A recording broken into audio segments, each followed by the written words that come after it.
அவர் பாத்தீங்கன்னாக்கா 2 கிராம் மோதிரம் கொடுக்குறவர் பின்னாடி நீங்க போறீங்களே அப்படின்னு கேக்குறாரு.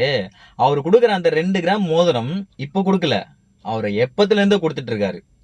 அது என்னைக்கா இருந்தாலும் யூஸ் ஆகும் ஒரு எமர்ஜென்சிக்கு. அதை திருப்பி கேட்க போறது இல்ல.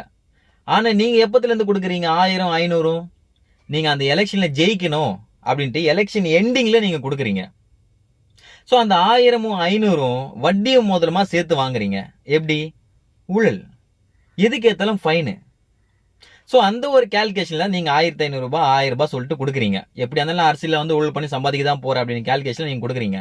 ஆனா எங்க தளபதி, நான் அரசியலுக்கு வந்தாலும் வரலனாலும், சினிமால இருந்தாலும் இல்லனாலும், என்னால முடிஞ்சது நான் கொடுத்துட்டு தான் இருப்பேன். அது எவனும் கேட்க முடியாது. ஏன் துட்டு, நான் கஷ்டப்பட்ட பணம். சோ அதனால ஏன் வாய் குத்தி இப்படி வாயெல்லாம் புண்ணாக்கிறீங்க? வேணாம். வேற வேலை இருந்தா போய் பாருங்க. 2026 தாவேக்கா.